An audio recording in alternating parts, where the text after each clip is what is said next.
Hai semua.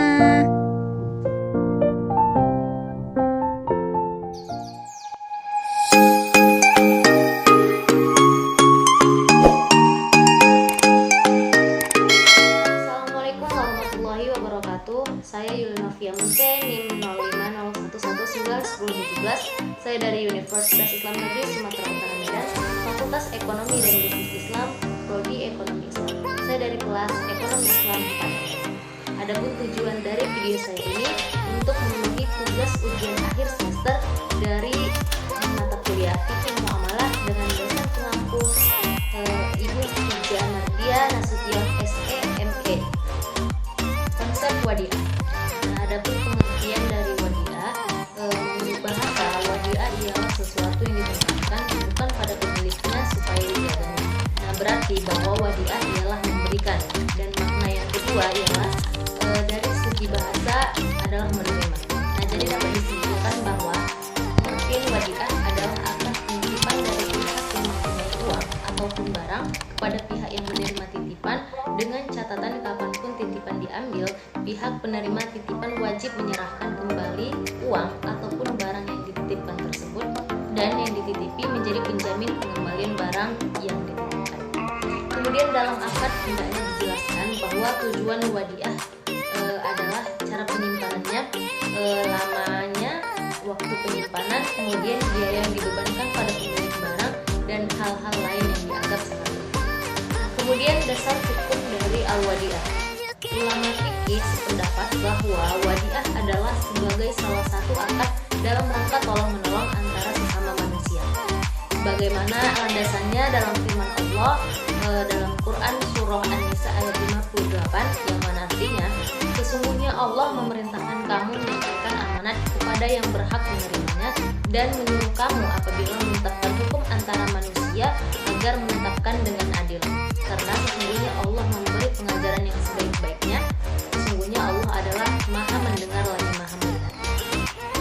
Kemudian di dalam hadis Rasulullah juga disebutkan, hendaklah amanat orang yang mempercayai Anda, dan janganlah Anda mengkhianati orang yang mengkhianati Anda. Hadis riwayat Abu Daud, Tirmizi, dan Hakim.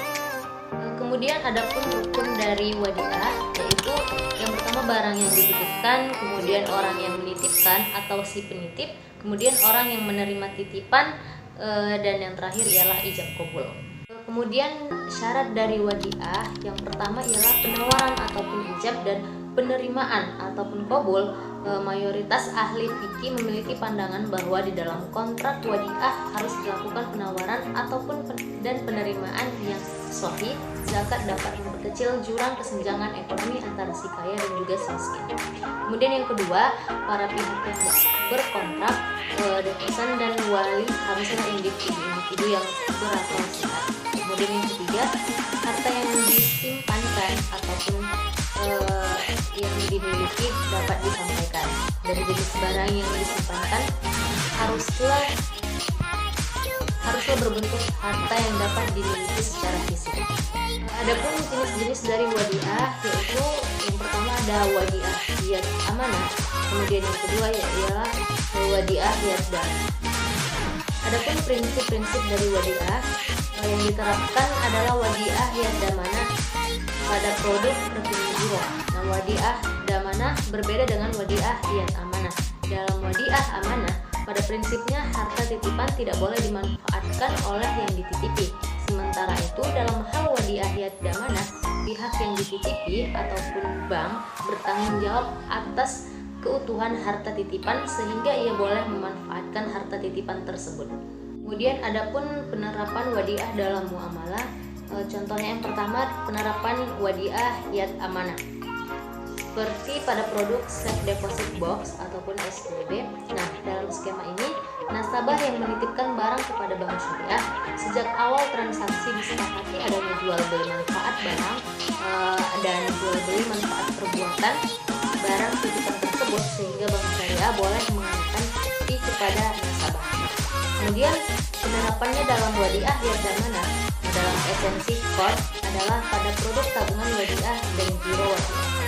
Nah, dalam skema ini, nasabah yang menitipkan dana kepada bank syariah, baik itu berupa rekening tabungan ataupun giro, dana titipan nasabah yang dipergunakan oleh bank syariah itu baik untuk transaksi bisnis ataupun transaksi non-bisnis, nasabah tidak boleh mensyaratkan adanya manfaat seperti minta syarat diberi hadiah, syarat adanya kelebihan pengembalian dana titipan ataupun manfaat lainnya agar tidak terkena riba. Baiklah, sekian penjelasan dari saya. Apabila terdapat kesalahan dan juga kekurangan mohon dimaafkan. Akhirul kalam, wassalamualaikum warahmatullahi wabarakatuh.